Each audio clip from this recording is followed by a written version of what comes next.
भगवान राम का काल ऐसा काल था जब धरती पर विचित्र किस्म के लोग और प्रजातियां रहती थी। लेकिन प्राकृतिक आपदा या अन्य कारणों से ये प्रजातियां अब लुप्त हो गई हैं, जैसे वानर, गरुड़, रीछ आदि। माना जाता है कि रामायण काल में सभी पशु पक्षी और मानव की काया विशालकाय होती थी। मनुष्य की ऊंचाई 21 फीट के लगभग थी। वानर को बंदरों की श्रेणी में नहीं रखा जाता था। वानर का अर्थ होता था वन में रहने वाला नर। ऐसे मानव जिनकी पूंछ होती थी और जिनके मुंह बंदरों जैसे होते थे। वे मानव भी सामान्य मानवों के साथ घुल मिलकर ही रहते थे। उन प्रजातियों में कपि नामक जाति सबसे प्रमुख थी। जीव विज्ञान शास्त्रियों के अनुसार कपि मानवनुमा एक ऐसी मुख्य जाति है जिसके अंतर्गत छोटे आकार के गिबन, सियामंग आदि आते हैं और बड़े आकार में चिंपैंजी, गोरिल्ला और ओरंगउटान आदि वानर आते हैं। इस कपि को साइंस में होमिनोइडिया कहा जाता है। हनुमान जी वानरों की कपि जाति से थे। भगवान के दंडकारण्य क्षेत्र में वानरों और असुरों का राज था। हालांकि दक्षिण में मलय पर्वत और ऋषिमुख पर्वत के आसपास भी वानरों का राज था। इसके अलावा जावा, सुमात्रा, इंडोनेशिया, मलेशिया, माली, थाईलैंड जैसे द्वीपों के कुछ हिस्सों पर भी वानर जाति का राज था। ऋषिमुख पर्वत वाल्मीकि रामायण में वर्णित वानरों की राजधानी किष्किंधा के निकट स्थित था। किष्किंधा नगर कर्नाटक के हम्पी जिला बेल्लारी में स्थित है। गरुड़ माना जाता है कि गिद्धों की एक ऐसी प्रजाति थी गरुड़ जो बुद्धिमान मानी जाती थी और उसका काम संदेश को इधर से उधर ले जाना होता था। जैसे कि प्राचीन काल से कबूतर भी यह कार्य करते आए हैं। भगवान शिव का वाहन है गरुड़। राम के काल में संपाति और जटायु नाम के 2 गरुड़ थे। ये दोनों भी दंडकारण्य क्षेत्र में रहते थे। खासकर मध्य प्रदेश, छत्तीसगढ़ में इनकी जाति की पक्षियों की संख्या अधिक थी। छत्तीसगढ़ के दंडकारण्य में गिद्धराज जटायु का मंदिर है। प्रजापति कश्यप की पत्नी विनीता के 2 पुत्र हुए, गरुड़ और अरुण। गरुड़ जी विष्णु की शरण में चले गए और अरुण जी सूर्य के सारथी हुए। संपाति और जटायु इन्हीं अरुण के पुत्र थे। पुराणों के अनुसार संपाति और जटायु 2 गिद्ध बंधु थे।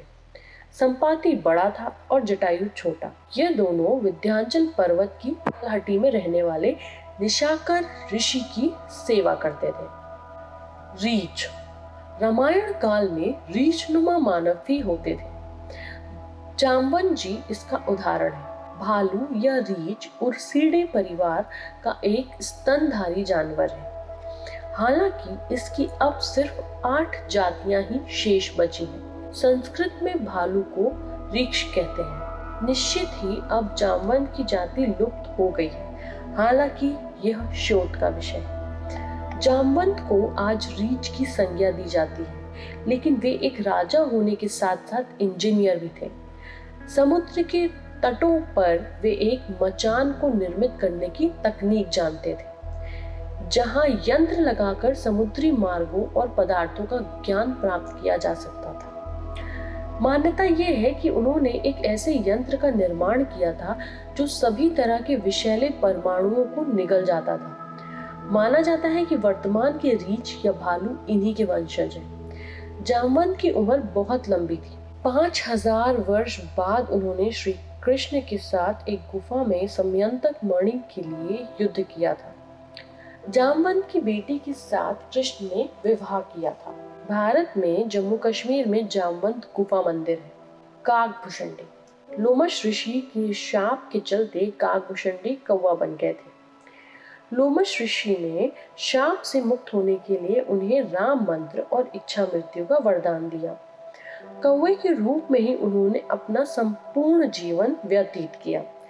वाल्मीकि से पहले ही काकभूषणी ने रामायण गिद्धराज गरुड़ को सुना दी थी। इससे पूर्व हनुमान जी ने संपूर्ण रामायण पाठ लिखकर समुद्र में फेंक दी थी। वाल्मीकि श्री राम के समकालीन थे और उन्होंने रामायण तब लिखी जब रावण वध के बाद राम का राज्याभिषेक हो चुका था।